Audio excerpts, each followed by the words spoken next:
Hello students, मैं अजय सिंह आपका as sir. So students, जिस घड़ी का हमको इंतजार था वो घड़ी आ गई है, यानी कि जो हमारे एग्जाम की डेट है वो अनाउंस हो चुकी है। 12 सितंबर यानी कि 12 सितंबर को हमारा जो नीट का एग्जाम है वो हो जाएगा। तो इसके लिए आप सभी प्रिपेयर हैं। तो इसी प्रिपरेशन को और बूस्टअप करने के लिए और मजेदार करने के लिए, जोर शोर से करने के लिए मैं आपके लिए लाया हूं यहां पर नीट के पहले प्रयास में सफल होने के 5 महत्वपूर्ण टिप्स। ठीक है, तो डेट हमें कंफर्म हो चुकी है, हमें पता लग चुका है। साथ ही साथ एक चीज और अच्छी हुई है कि जो सेंटर्स थे, सेंटर्स के जो यहाँ पे नंबर्स हैं वो भी बढ़ा दिए गए हैं, यानी कि आपको ज्यादा सेंटर्स मिलेंगे। क्यों? क्योंकि जो कोविड सिचुएशन थी इसके अकॉर्डिंग ये डिसीजन लिया गया है। तो मैं आपको दे रहा हूं यहां पर कुछ ऐसे इंपॉर्टेंट 5 टिप्स जिनसे आप अपनी स्टडी को बूस्टअप कर सकते हैं। साथ ही साथ आप फर्स्ट अटेम्प्ट के अंदर यानी कि अपने पहले प्रयास के अंदर ही आप नीट 2021 के एग्जाम को क्रैक कर सकते हैं। सो क्रैक करने के लिए समझिए, तो क्या तैयार हैं आप अपने एग्जाम को क्रैक करने के लिए? Are you ready for the exams? चलिए शुरुआत करते हैं।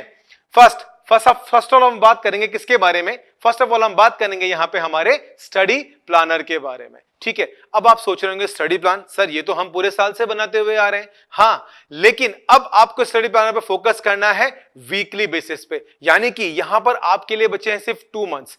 2 महीने की स्ट्रेटेजी आपको लेकर चलनी है और साथ ही साथ आपको एक नया स्टडी प्लानर बनाना है और वो वीक वाइज बनाने की मुझे पर्टिकुलर किस सब्जेक्ट को कितना टाइम देना है और वीकली बेसिस पे आपको अपने सब्जेक्ट को कंप्लीट करना है, यानी कि उसको रिवाइज करना है। तो स्टडी प्लानर यहां पे बहुत इंपॉर्टेंट की हो जाती है। स्टडी प्लानर को प्रिपेयर करिए, अपने तरीके से बनाइए और वीकली बेसिस पे इसको बनाने की कोशिश कीजिए ताकि आप अपने सब्जेक्ट को कवर अप कर सकें।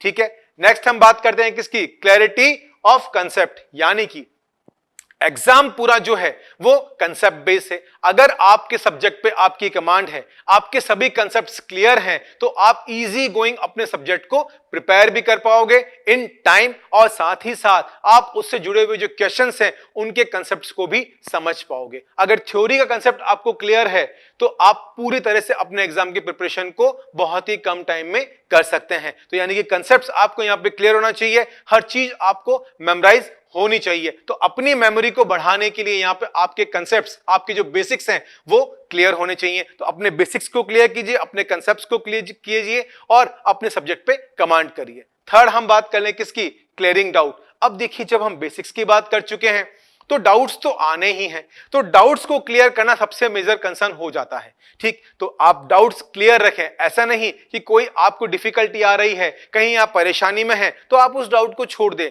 नहीं, हमें किसी भी तरह के डाउट को नहीं छोड़ना है, बल्कि उस डाउट को हमें क्लियर करना है, उसके कंसेप्ट को समझना है, वो क्वेश्चन आपसे क्या पूछना चाह रहा है, आपको कहां डाउट आया, उस चीज को आपको देखना है।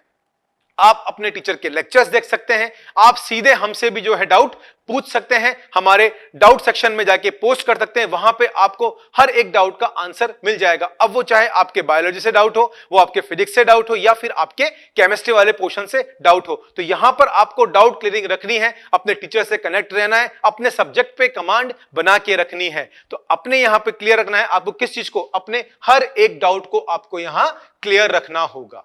ठीक है, चलिए नेक्स्ट बात कर रहे हैं practice makes as you perfect, यानी कि प्रैक्टिस अगर आप कर रहे हैं तो आप यहां पे क्या हो जाएंगे? परफेक्ट हो जाएंगे। क्यों? क्योंकि प्रैक्टिस करे बिना हम कोई भी काम नहीं कर सकते। यानी कि सब्जेक्ट का हमें नॉलेज है, सब्जेक्ट्स के कंसेप्ट्स हमारे क्लियर हैं, लेकिन हम प्रैक्टिस नहीं कर रहे हैं किस चीज की? क्वेश्चंस की। तो बेटा हमें साथ साथ ध्यान रखना, थ्योरी के साथ साथ हमें क्वेश्चन की प्रैक्टिस भी करनी होती है, क्योंकि अगर हम क्वेश्चन की प्रैक्टिस नहीं करेंगे तो वो थ्योरी हमारे काम की नहीं है। हमें सिर्फ लगेगा कि हाँ हमें थ्योरी मेमोराइज है, लेकिन अगर कंसेप्चुअल बेस्ड जो क्वेश्चंस होते हैं उनको हम सॉल्व करेंगे, मॉक टेस्ट पेपर्स को हम सॉल्व करेंगे, प्रीवियस ईयर पेपर्स को हम सॉल्व करेंगे, तो हमें हमारी एक्चुअल नॉलेज का पता लगेगा। तो यहां पर आपकी जितनी आप प्रैक्टिस कर सकते हैं उतनी प्रैक्टिस आपको करनी है। हर एक क्वेश्चन के कंसेप्ट पे वर्क करना है, उसको समझ के आपको सॉल्व करना है। जितने आप क्वेश्चन सॉल्व करेंगे, जितनी टेस्ट सीरीज आप सॉल्व करेंगे, उतना ही आपका बेस जो है स्ट्रांग हो जाएगा और आप अपने फर्स्ट अटेम्प्ट के अंदर ही नीट 2021 को क्लियर कर लेंगे। क्योंकि देखिए बेटा, सीधी सी बात है, लास्ट 2 ईयर से अगर हम बात करें तो पेपर जो मोड है वो काफी इजी रहा है, यानी कि जो पेपर आपका आएगा वो कंप्लीटली एनसीईआरटी बेस्ड ही आएगा। तो आपको फोकस किस पे रखना है? आपको प्रीवियस ईयर पेपर्स पे और एनसीईआरटी बेस्ड जो क्वेश्चन क्वेश्चंस हैं उन्हीं पे आपको फोकस करना है, वही आपकी सीट को सुनिश्चित कर देंगे। तो यहां पे क्या करना है, प्रैक्टिस करनी है और अपने आप को परफेक्ट करना है। फाइनल में बात करूं यहां किसकी, रिवीजन की। अब बोले सर रिवीजन तो हम रेगुलर करते आ रहे हैं। हां, आप रिवीजन करते आ रहे हैं, लेकिन अभी तक आपने लॉन्ग वे लिया था, लेकिन इस लॉन्ग वे को भी कंटिन्यू रखा, बहुत अच्छी बात है। लेकिन आपको यहां जो रिवीजन करना है वो कैसे करना है, जो भी कंसेप्ट आपको पता है, जो भी थ्योरी आपने पढ़ी है, अगर हम केमिस्ट्री की बात करें, अगर हम फिजिक्स की बात करें, तो यहां जो फॉर्मूलाज होते हैं वो आपको मेमोराइज करने हैं। ठीक है, कंसेप्चुअल बेस्ड क्वेश्चन है तो उनके फॉर्मूलाज भी आपको मेमोराइज करने हैं।